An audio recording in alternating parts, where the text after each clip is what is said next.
Hey, what's up, people? My name is Kalondu Musimi. Kama kawaida ni Simi. It's an exclusive interview about to go down. And seated next to me is the one and only BN and Anyore Roots Band. and Anyore Roots Band. Yeah. So, anyway, say, Fiti. first of all, BN, congratulations. This is big. Maybe we'll tuambie too, why are we here? We're here today for the CAF draw. Yeah. And we are honored to be representing Kenya to perform Yeah. this evening to an audience of 4 million people across the continent, across the world. And today we are taking LUHYA culture to the world.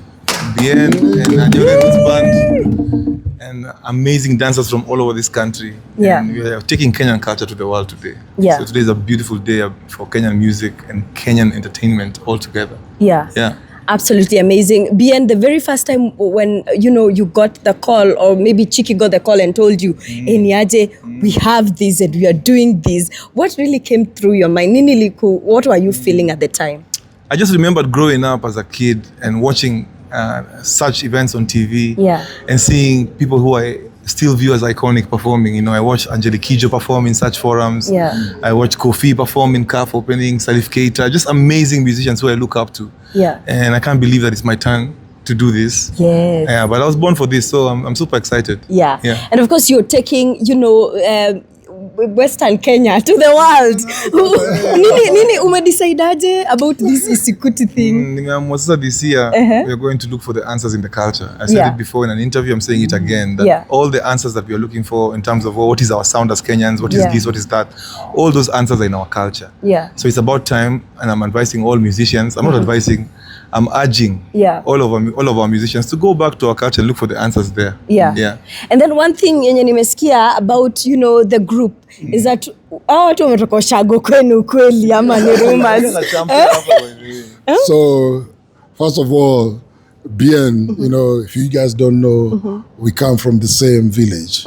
Like Mami comes from the same village. So he has an Anyore Roots. Yeah. And this Anyore Roots Band, it's a band that plays strictly LUHYA music.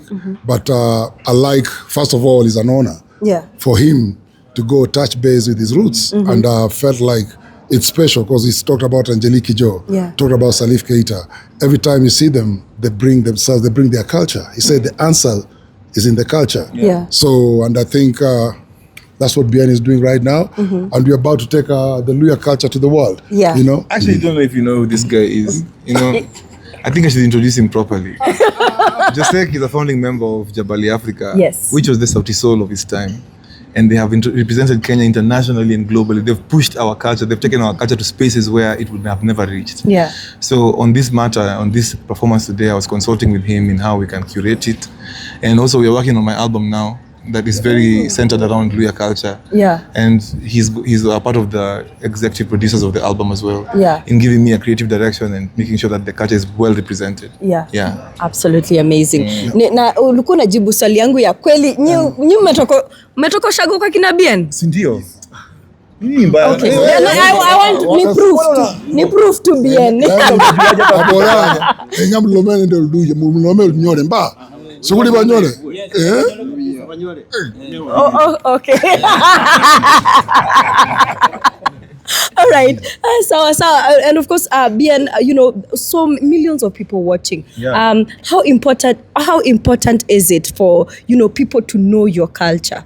Na mali umetoka, and to see the kind of music that imetoka mali umetoka. I know. Knowing your culture, you can't know where you're going if you don't know where you're coming from. And I feel like for a long time, especially for Kenyan art, people have really been diminishing us to having no sound simply because our culture hasn't been represented in our music heavy. Yes. And when you look at people dancing in a club, they could be playing American music, Nigerian music, Tanzanian music from anywhere else in the world.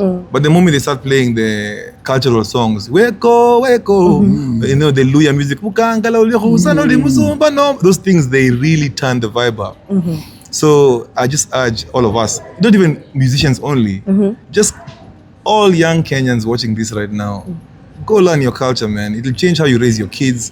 It'll change how you live your lives. There's so much purity, clarity and answers in our culture. Yeah, absolutely amazing. Because of course you've said even the last year, what was successful was a Kenyan thing. Niliwaambia mkakataa kusikia. Sitaki kusema tena because sasa nikisema watu wanasema anajifanya. You know, last year everything that was successful was a Kenyan thing, and I didn't say that to brag or anything. I just said that to mean that the artists are putting in the work. And so this year I don't expect anything less. And I want to thank the fans for making us number one. You know, I can't say that we are the ones who have earned that spot for ourselves. No. The fans are the ones who buy the tickets, the ones who come for the shows. And the fans have decided that we are number one. Yes. They put their culture first. Absolutely amazing. And of course, nilikuwa nikuuliza 2025 what we have. Umetuambia album. Album pia inakuja hii mwaka. Heavy album dropping in May. I haven't told anybody that. So dropping in May is a heavy album. Yes. We can't wait to. Yes, absolutely amazing. And wish you all the best. Asante sana and all the best. Asante Kalondu Mazee, and shout out to Mpasho for always supporting the culture and being with us on this journey. Yeah man, watch the performance on YouTube ama wherever utakuwa. Watch your show, itakuwa mbaya sana. Kabisa. And of course you'll be sharing right here on Mpasho. Thank you so much. My name is Kalondu Musimi. Behind the camera is the one and only Julio Washira. Bye.